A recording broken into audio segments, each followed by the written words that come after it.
Between the First and Second World Wars, a young man named Hirohito became Emperor of Japan, launching the Showa era, which should have been a period of peace.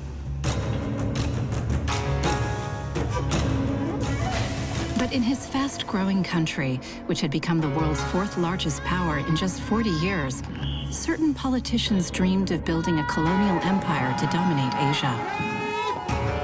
Baron Makino, the emperor's close advisor, would try to steer the emperor away from the perilous route laid out by the militarists. Assassination, rebellion, humiliation. How would the young emperor choose a path that would lead his country to Pearl Harbor? Japanese attack upon Pearl Harbor naturally would mean war.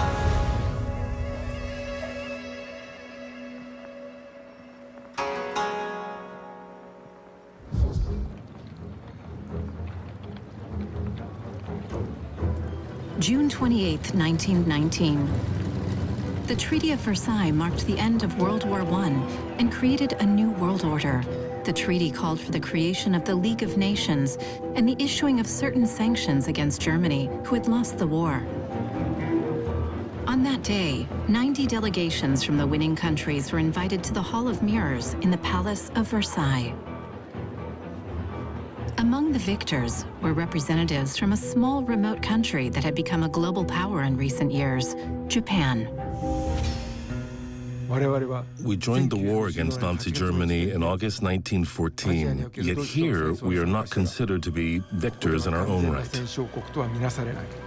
Would later write in his memoirs, Baron Makino, an eminent member of the Japanese delegation. And indeed, once the treaty had been signed, the victors gathered on the front steps of the castle to parade in front of the cameras. US President Wilson, French Prime Minister Clemenceau, British Prime Minister Lloyd George, and Italian Prime Minister Orlando were all there, but the Japanese were not invited. We were treated like poor parents that they reluctantly invited and forced to sit at the end of the table. Baron Makino defended the principle of racial equality, which he wanted written into the Charter of the League of Nations. Despite support from the French, this project was delayed by President Wilson, who was from the American South where segregation reigned and only whites were considered equal. This humiliation in 1919 served as the opening chapter in the drama between Japan and the West. It was my greatest defeat. Instead of an honest friendship, we would have mistrust. If only we had been recognized as equals, history could have taken a different turn. In order to understand the tragedy of Japan, one must go back to 1868 and the Meiji era. Baron Makino witnessed this revolution. I was born the son of a samurai in a Japan that was closed to the world and rooted in its traditions. My name, Makino Nobuaki, comes from Nobu, which means confidence and a desire for success. I hope I have honored that name.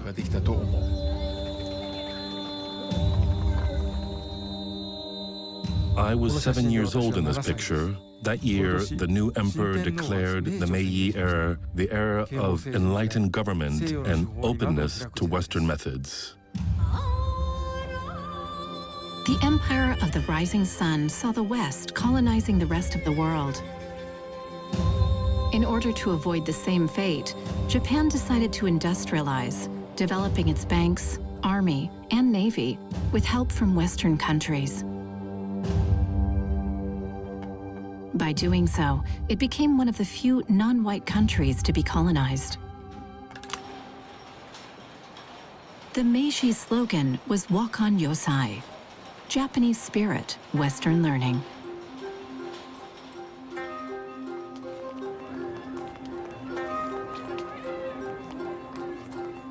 Meiji Emperor Mutsuhito was the embodiment of this revolution.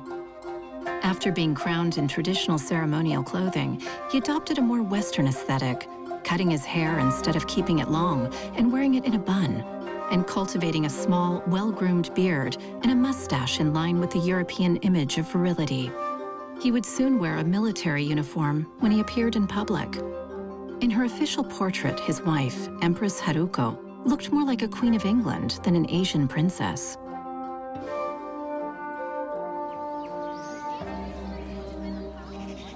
In order to grow and develop, the country needed Western techniques that we lacked. That's why the emperor sent a mission to the US and Europe under the supervision of Minister Iwakura, so as to gather information across a variety of fields.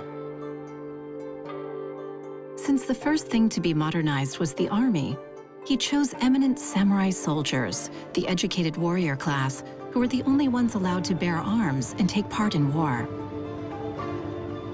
The delegation, which also included experts, ambassadors, and professors, first traveled from Yokohama to San Francisco, then crossed the United States, meeting the American president in Washington, D.C., before continuing on to England, France, Germany, Russia, Austria, and Italy, finally returning home 2 years later in September 1873. Iwakura left in a kimono with his hair in a bun and came back with short hair, wearing a fitted coat and a top hat. At his side during this 2-year journey was my father, Okubo Toshimichi, who was vice ambassador. I was also there as one of 60 teenagers and 5 young girls who enrolled in school in the areas we visited in order to immerse ourselves in local culture. I would stay in the United States for 3 years, long enough to master the language and grow to understand these strange foreigners. I remember being impressed by the noise and the fast pace of the railroad, as well as the smoke, which left black dust on our clothing. Men there stood up to give their seats to women and carried their luggage for them.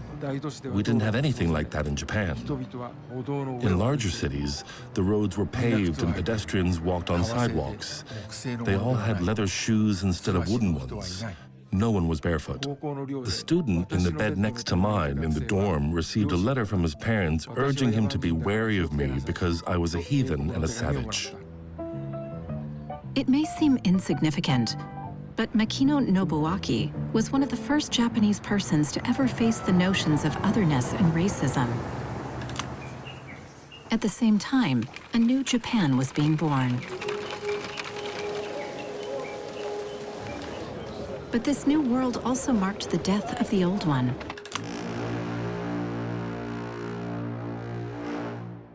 In 1873, a conscription army was established, which was open to people from any social class. Samurai soldiers were asked to make way for these soldiers in uniforms. They soon lost their right to carry swords and travel on horseback, as well as having their fiefdoms and stipends taken away from them.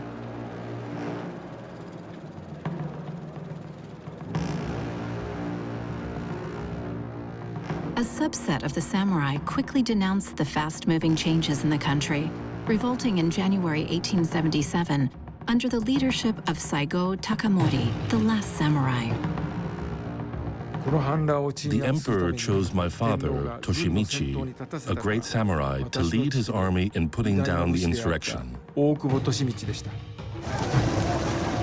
The rebellion, which was confined to the southern part of the country, ended in September 1877, when the insurgents met a crushing defeat. On one side was a group of brave men armed with swords, staging a final charge on horseback. And on the other, an organized army with disciplined foot soldiers and the devastating power of Gatling cannons bought from the United States. Samurai against samurai. Traditional Japan versus modern Japan. Saigo Takamori, the loser, committed seppuku, ritual suicide. My father met a deadly fate as well. He was killed in an ambush on May 14th, 1878. すでに何度か未遂に終わっていた。しかし、その日彼は待ち伏せに遭い、 I was 17 years old. ダメージを受けた。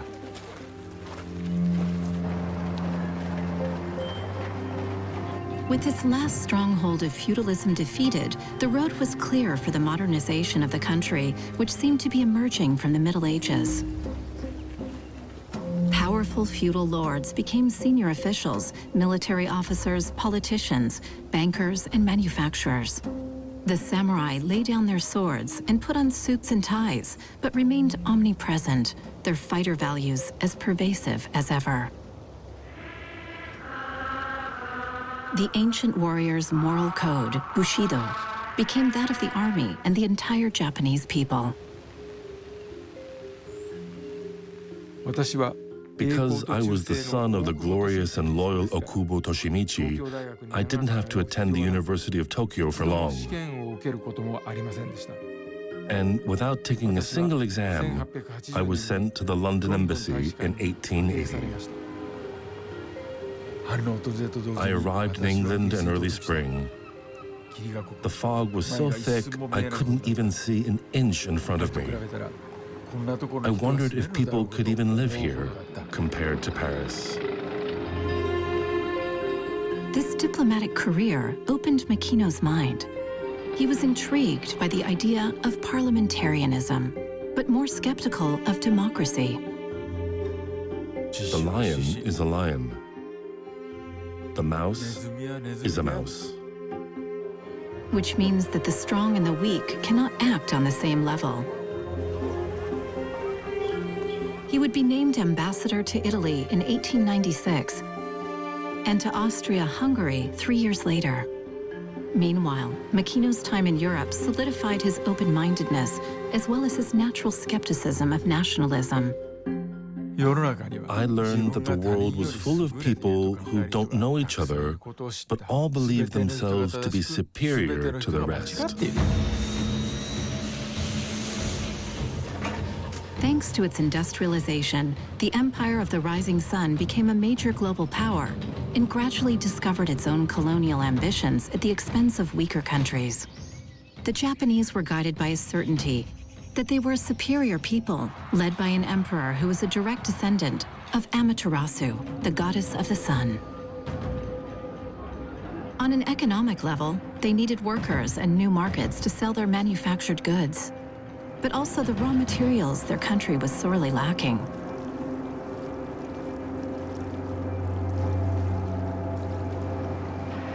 As a result, Japan started looking longingly at its neighbors.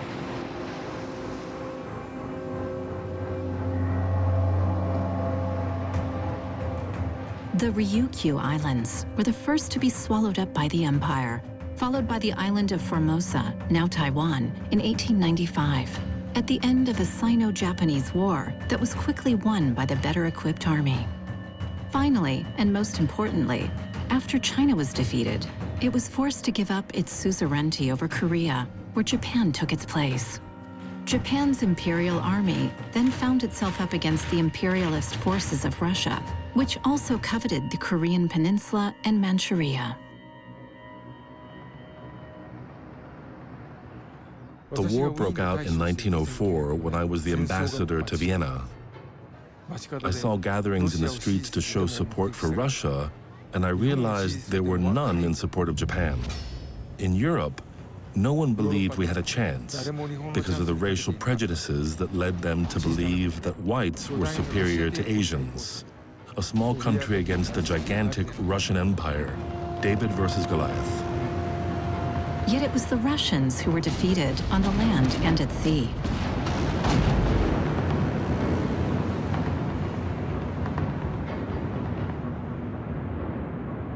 They were forced to cede the region of Port Arthur, part of Sakhalin, and abandon any hope of colonizing Manchuria, which became a Japanese economic protectorate. After this victory against a major European power, the world finally understood that Japan was a force to be reckoned with. I understood that my country scared the West. When reporters asked me what I thought of the Yellow Peril, I was disgusted, but I had to try to reassure them. We aspired to be on the same level as the greatest global powers, but only in terms of civilization. The Yellow Peril was an illusion, just like the White Peril was in Japan.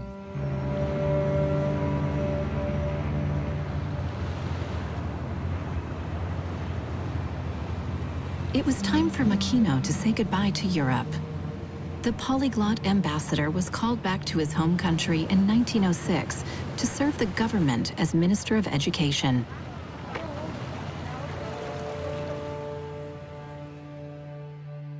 That same year, Makino was anointed Baron by His Majesty, the Meiji Emperor. The man who passed for a liberal in the West would turn out to be a conservative minister who wanted to protect the people of Japan from what he called the decadence and immortality of certain Western ideals. Individualism, the idea of wanting to enjoy one's life, and a desire for egalitarianism are not Japanese values. I urge our teachers to keep an eye on what their students are reading to preserve our sense of morality.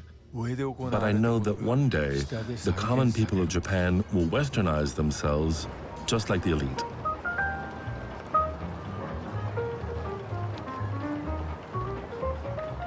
This fear of a break with tradition was actually a fear of the democratization of education, and beyond that, a fear of democracy in general.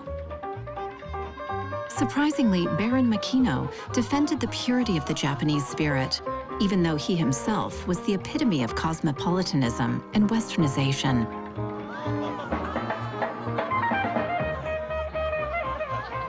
He posed in a European style with a false collar, tie, cardigan, pocket watch, and an overcoat, while his wife wore a kimono.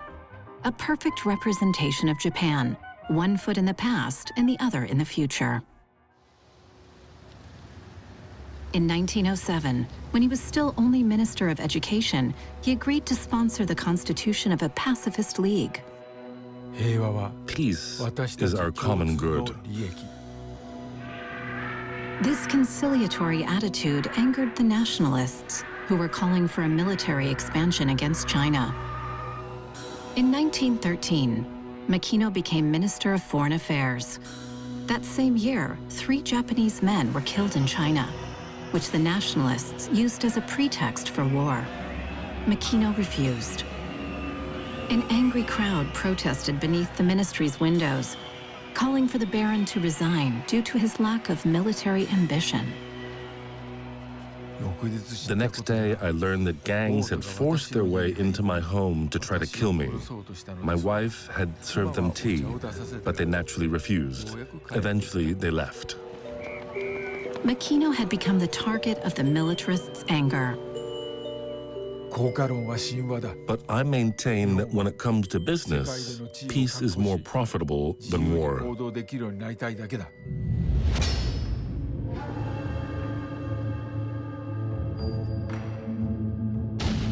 War eventually caught up to Japan. But this was unexpected. It was a stroke of luck, a tremendous opportunity. For 4 years, from 1914 to 1918, Europe tore itself apart. The leading European powers were bogged down in the trenches, leaving the Asian markets to Japan. Not only did Japan do a lot of business, but it also seized the opportunity to declare war on Germany and managed to take possession of its territories in the Far East almost without firing a single shot. These included the Chinese peninsula of Shandong, which encompassed the city of Tsingtao, as well as the Mariana, Palau, Caroline, and Marshall Islands, getting dangerously close to the American islands of Hawaii. With a population of 55 million, the 3rd largest naval fleet in the world, flourishing factories, and an expanding empire, Japan arrived at the Paris Peace Conference in 1919 with a high level of confidence.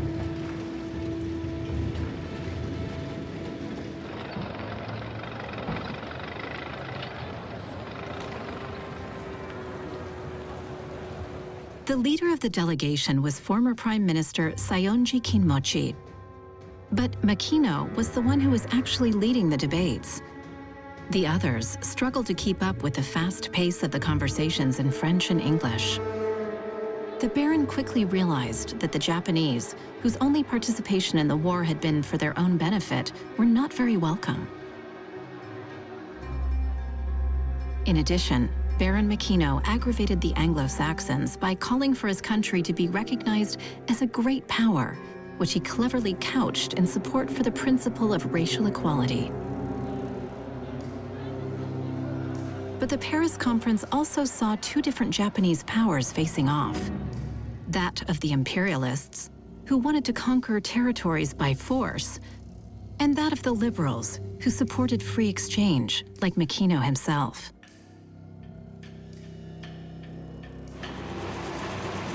Prince Fumimaro Konoe, a member of the delegation, was furious and stood against Makino.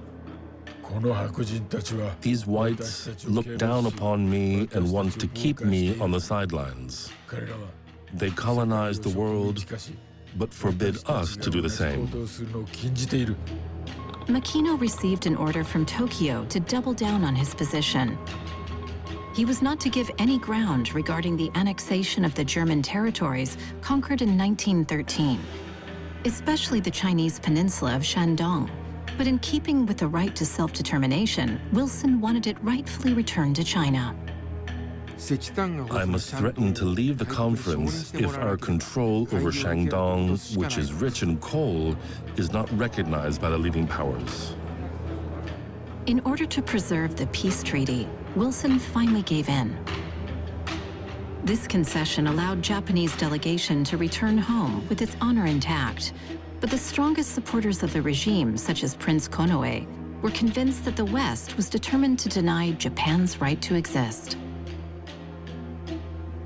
Baron Makino's conclusion was as follows. More than ever before, we must be exemplary when dealing with the West. While the refusal to accept racial equality fueled Japan's bitterness, it was not enough to drive them to join the nationalists. On the contrary, the dominating party in the 1920s was the Liberal Party, Minseito. Strong economic growth and an increase in international trade made territorial expansionism irrelevant, at least for now. But the United States were still concerned and forced the Japanese government to sign a treaty in 1922, limiting their naval construction program to 60% of the American fleet. That year, Prince Konoe entered the world of politics and made quite a stir when he denounced this naval agreement, saying that the West once again wished to put Japan in a stranglehold. As a supporter of the appeasement policy, Makino continued his ascent. He was now part of the inner circle of power, which had the emperor's ear.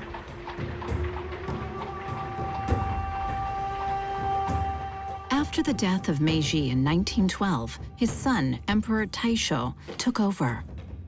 But by 1921, he was too sick, so the young Prince Hirohito was crowned regent. Hirohito was still a young man in need of counsel. The young sprout needed a tutor. I was 60 years old when I became minister, and His Majesty was just 20. He could have been my grandson, so I spoke to him like a grandfather, a loving grandfather.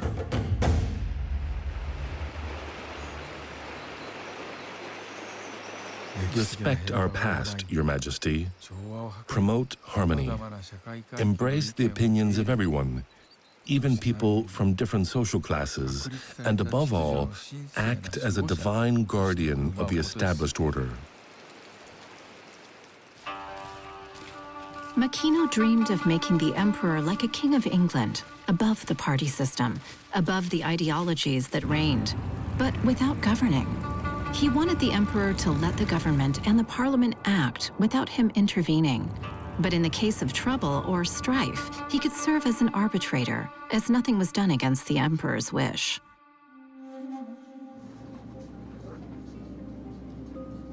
The 1920s were a time of great political and social transformation. In keeping with the British model, the liberal Minseito Party gradually strengthened the powers of parliament and undertook a slow slide towards democracy. In 1919, the right to vote, which had previously been reserved for the rich, was given to the middle class.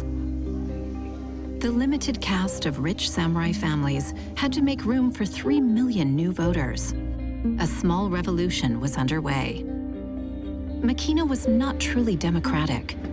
He wished to preserve the emperor's powers, but understood that democracy was not synonymous with the destruction of the throne. If the right to vote strengthens national cohesion, then do not fear the people, my prince. In 1925, seeing that the 1919 reform had gone smoothly, universal suffrage went into effect for all men aged 25 years or older. For once, Prince Konoe agreed with Makino. Universal suffrage keeps the people in line, protecting us from revolutions and ensuring the elite will remain in power. The same revolution transformed all of society. Until then, only the elite class had opened up to the world, while popular rural Japan seemed frozen in time.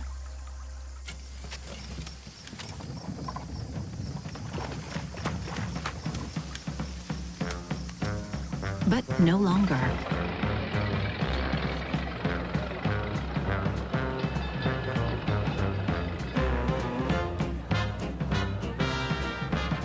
With its bicycles, cars, elegant people dressed in Western fashion, mogas, the local equivalent of flappers, its movie theaters, and even its first dance clubs, the Far East was on its way to becoming a hybrid Far West. While Tokyo's golden youth fell in love with jazz, the Ainu, inhabitants of the island of Hokkaido, were seemingly struck in the Neolithic age. Japan was a land of contrasts.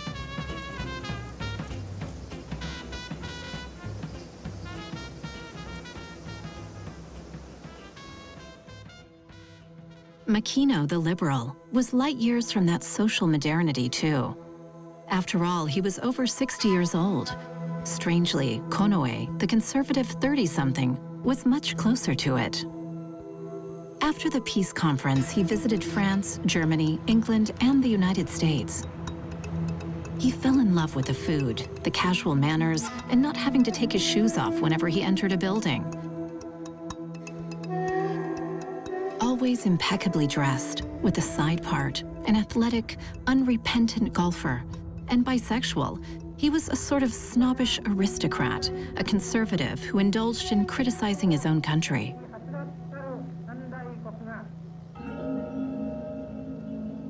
And he dared to call out the old-fashioned rituals that surrounded the emperor, the kind of blasphemy that would cost anyone else dearly. But who would risk telling off a member of one of the 5 greatest families in Japan?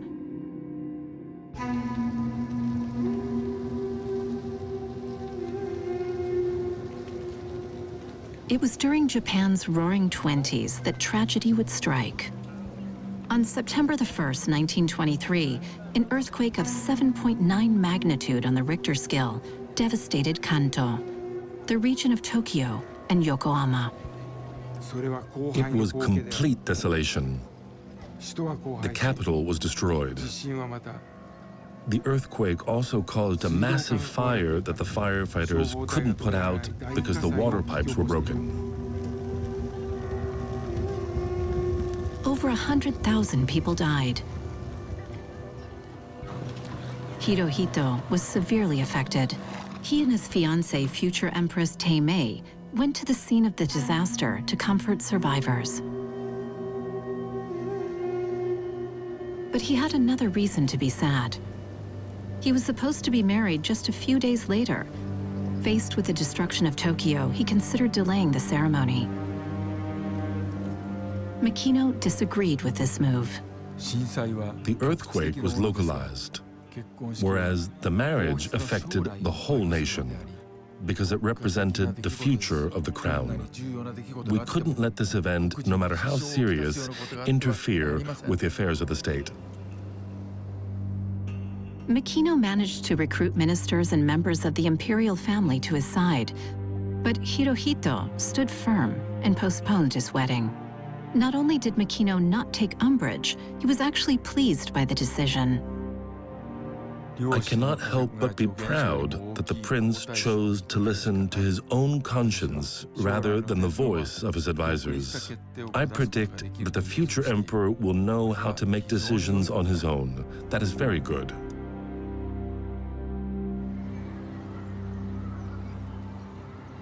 The Prince Regent's trust brought Makino ever closer to the imperial palace. In 1925, he became the Lord Keeper of the Privy Seal of Japan, making him the prince's top advisor and right-hand man. In 1926, upon his father's death, Hirohito was officially named emperor.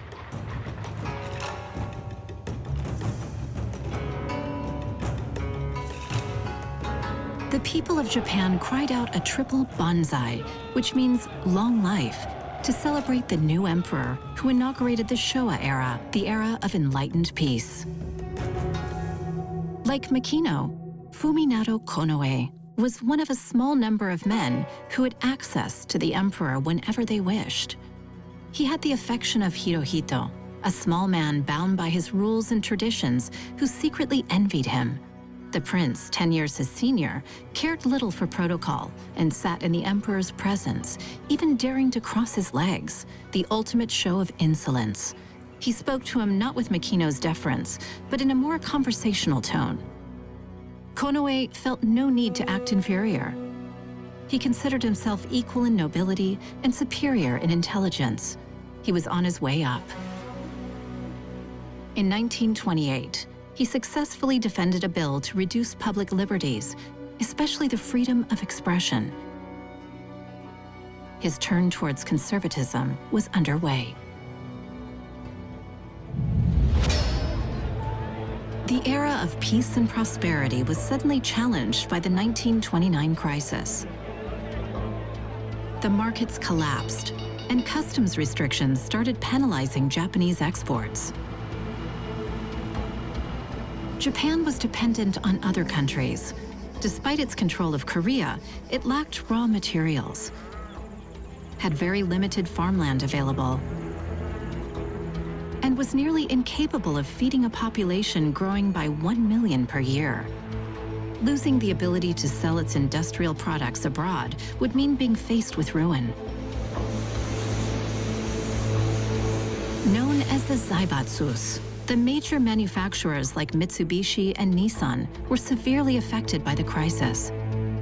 Their executives, all from great noble families in this strange feudal capitalist system, hence pushed the government to once again embrace an expansionist policy in order to gain access to raw materials and markets without relying on foreign countries.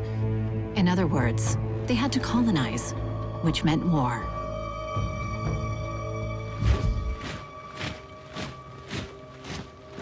For years, the army had believed that war on China would solve all the country's problems. The generals were particularly focused on Manchuria, a province known for its abundance.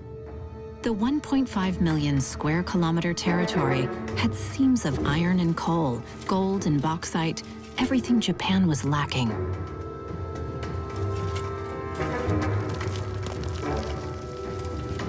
Japan already held interests there, notably the management of South Manchuria Railway and a garrison of 10,000 men to ensure its safety. This small outfit, the Kwantung Army, was determined to wage war. It was scheming and searching for any excuse to take up arms. In 1928, in an unbelievably vile act, Japanese soldiers assassinated the governor of Manchuria to provoke a Chinese response that would give them a reason to declare war against them. But China didn't fall for it. I immediately informed His Majesty Hirohito so that he could denounce the soldiers. In reality, the emperor reacted more vigorously than Makino expected. It's not a matter of the right to self-determination, nor of respect for China's sovereignty, but I cannot allow people to act behind my back. As commander of the nation's armies, my authority has been flouted. But Prime Minister Tanaka, a nationalist, did not want to condemn the army. As a result, Hirohito forced him to resign immediately. I always advised the emperor not to get too involved in politics. He had to be above it all. But what was the point of suggesting moderation when the army took action on its own? I could see the disaster coming, and I didn't know how to prevent it. Prince Konoe didn't want war either. What he wanted was to liberate the Far East from Western imperialism. And to that end, he had to get along with China. Once that was achieved, he would replace Western domination with Japanese domination. Despite the failed plot, the extremists, whose motto was Nihon Sekai Ichi, meaning Japan is the #1 country in the world, swung into action. In November 1930, the liberal Prime Minister Hamaguchi was seriously injured in an assassination attempt. He died just a few months later.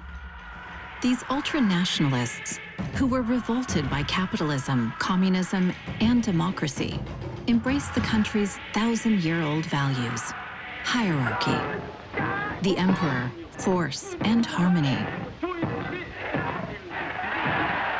They rejected equality, liberalism, and other Western values that corrupted tradition. After the modernity of the 20s, the 30s were a more reactionary time. The military budget exploded, and the generals were more present in the emperor's inner circle. Nationalist propaganda intensified and began its fight to win public opinion. Once again, the soldiers of the Kwantung Army took action. On September 18, 1931, Japanese soldiers detonated a small bomb on the South Manchuria railway line they were charged with protecting, causing maximum noise but minimal damage. Barely a meter of rail was damaged. Yet the Kwantung Army claimed China was responsible for the attack and immediately went on the offensive.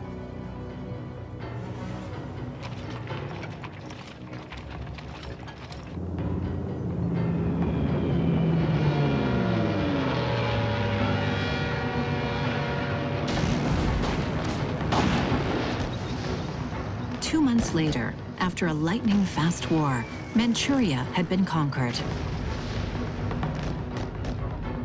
The government and the emperor were faced with a fait accompli.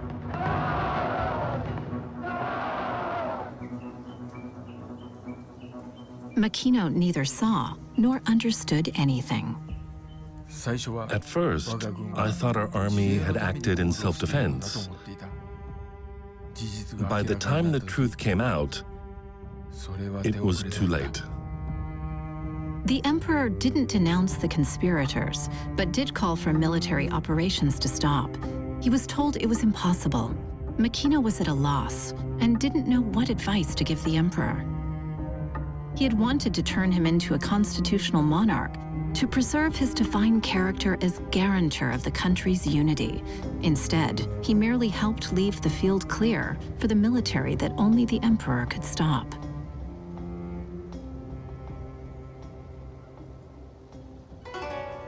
Konoe was just as surprised. As a defender of Pan-Asian nationalism, he was against war with China. But once the soldiers went on the offensive, he had no choice but to embrace it. Especially since the affair provoked an international reaction. China complained of the attacks to the League of Nations. This region is a Chinese province that has belonged to China since the 8th century. Much like Manchuria, it is an integral part of the Chinese territory and consequently Japan has no right to occupy it. There were only two options: either to denounce our army and acknowledge in front of the entire world that neither the government nor the emperor had any control over our military, or to legitimize the takeover to the League of Nations. I resigned myself to the fact that there was no good solution, only one that was less bad than the other. As a result, Hirohito signed antedated decrees ordering the forces stationed in Korea to enter Manchuria, where they already were. The situation was now entirely out of Makino's control. The military had the upper hand.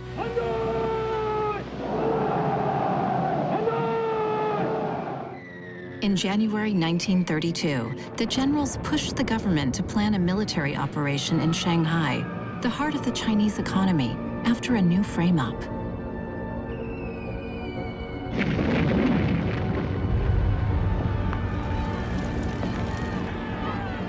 For the first time, the Navy deployed their aircraft carriers, launching a veritable war.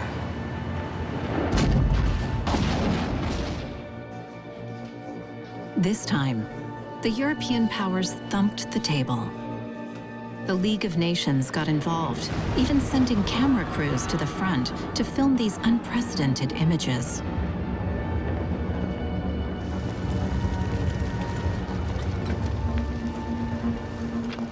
It was during the Battle of Shanghai that the world first caught sight of suicide attacks committed by young Japanese soldiers who threw themselves into the Chinese trenches with their explosives.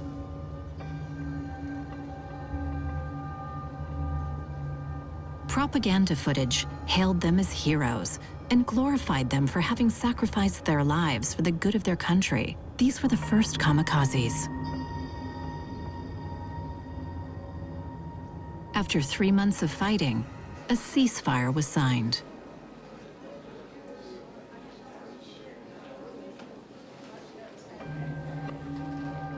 In the meantime, the Japanese military had conquered Manchuria and created a puppet state, Manchukuo, led by a puppet ruler, the last emperor of China, Puyi.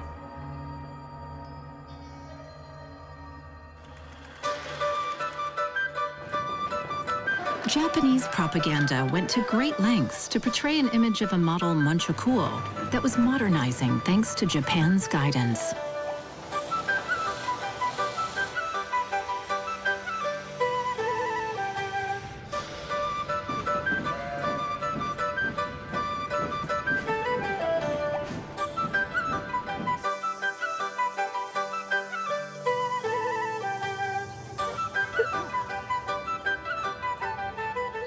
The League of Nations had no choice but to condemn the conquest of Manchuria. Son Excellence, Monsieur Matsuoka, délégué du Japon. I call on His Excellency, Monsieur Matsuoka, delegate of Japan. That Japan's policy is fundamentally inspired by a genuine desire to guarantee peace in the Far East and to contribute to the maintenance of peace throughout the world. Japan, however, finds it impossible to accept the report adopted by the Assembly. Delegate Matsuoka gave one last angry speech before leaving the room, followed by his collaborators.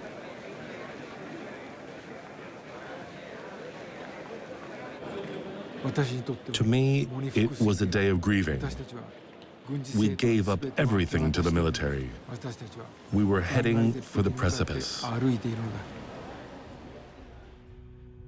Yet that was not enough for the generals, some of whom supported the idea of a military coup.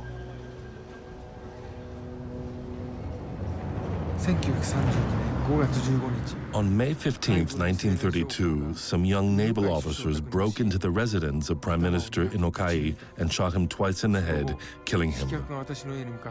The assassins then made their way to my home, but they were stopped by the police.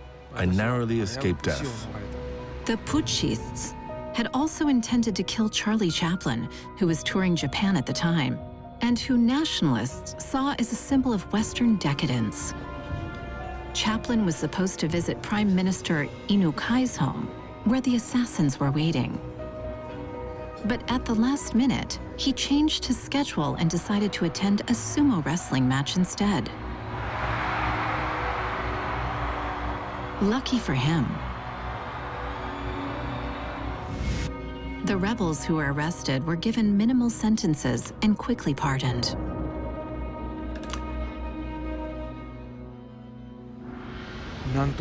What kind of lesson was that? They killed the Prime Minister and tried to kill me, the Lord Keeper of the Private Seal, and were hardly punished at all. The military had taken control and pardoned even the most violent acts.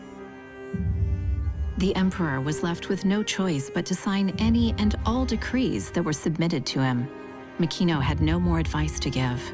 When French journalist André Dubosc interviewed him at his house in August 1934, Makino was guarded, spoke very little, and appeared meditative.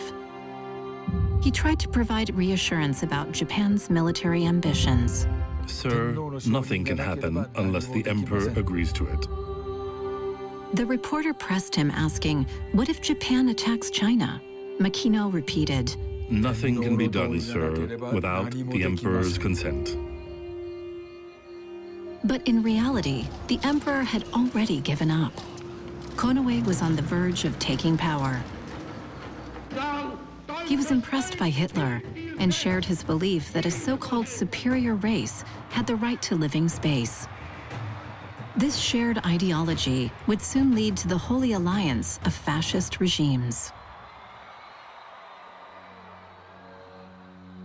In 1935, as the empire prepared for war, Makino resigned as Lord Keeper of the Privy Seal. It was time for me to retire, to distance myself from decisions I do not approve, and to make way for Prince Konoe. Pessimistic and consumed by guilt for having failed, he left, issuing one final warning to Hirohito, who was giving free rein to the military. May it please your majesty, do not let the war with China turn into a war with the United States. But the retired man the emperor had anointed count was still too influential not to be seen as a threat to the ultra-nationalists. He was also a symbol of a time when Japan had wished to open itself to a world and dreamed of growth without war.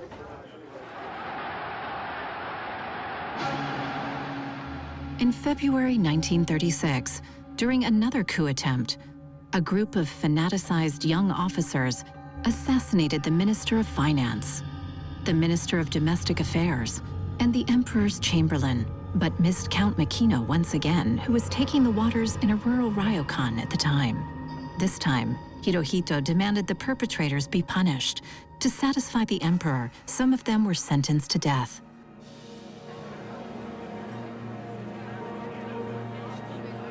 In June 1937, it was finally time to act for Fuminado Konoe, the youngest prime minister of Japan at age 45. Just like Nazi Germany, he asserted a right to expansion.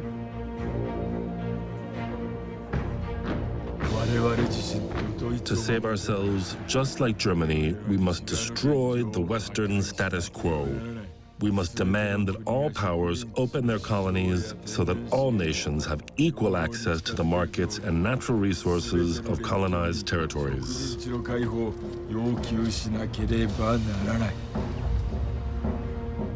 Konoe sided with the military. The Empire of the Rising Sun needed a living space, and so the die was cast.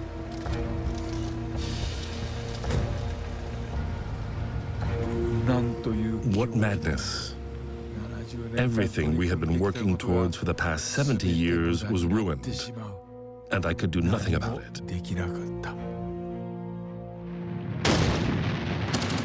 In 1937, Japan attacked China once more. World War II began, and the weapons would not be silenced until 1945. Nearly 30 million people would die in Asia. With a prince at the head of the government, Japan once again became that which it had never truly ceased to be, a feudal regime, where the new samurai were almighty. The officers all wore swords, which were useless in modern warfare, but steeped in symbolism. The modernization of Japan had failed. It remained purely superficial, confined to techniques. The military held power over society. Propaganda determined public opinion. And the younger generation was fanaticized by schools in the service of imperialism. The new samurai rejected the idea of democracy, seen as a Western ideal, and exalted the past and traditions. Westerners who visited the island all wanted to see these symbols of the country's past showcased by its leaders. Cherry blossoms, the sacred deer of Nara, the great Buddha of Kamakura, the harmonious temples with their centuries-old trees, and the fascinating beauty of the geishas. And of course, in the background, the majestic Fujisan, dominating the Japanese landscape, history, and people. But this was a picture postcard image of Japan frozen in time, an illusion. Because nothing is permanent, this land of contradictions was affected by the war and the ever-changing world around it. Challenging the most powerful country in the world led Japan to its defeat. When Konoe realized it, he tried to hold the military in check, but it was too late. The army had Hirohito's support. Konoe had no choice but to resign just before the attack on Pearl Harbor. How ironic. The liberal Makino had been pushed aside by the nationalistic Konoe, who was in turn being pushed aside by militarists. After the war broke out, and after the attacks on Hiroshima and Nagasaki, the Americans imposed their order on the world. In December 1945, Konoe preferred to commit suicide rather than be imprisoned. As for the Democrats, they sought out the old liberal in retirement to ask him to take the reins of the party and become prime minister. But Makino was too old and too sad. He had never wanted war, and he lacked the courage to rebuild the ruins caused by militarists and nationalists, but also by his own errors and those of his emperor. He died in 1949, inconsolable from having failed to convince his country to embrace reconciliation. Emperor Hirohito, deprived of his divinity and his power by the Americans in 1945, posed as a victim of the militarists to make people forget that he had given in to them. He would reign as discreetly as possible until his death in 1989. The Empire of the Rising Sun was placed under the supervision of the United States, and in 1947, it was presented with a constitution forbidding it from having an army. However, contemporary Japan still struggles to face up to its history. It oscillates between denial and amnesia, always careful not to accuse the emperor. In Japan, the war is a past that remains ever present.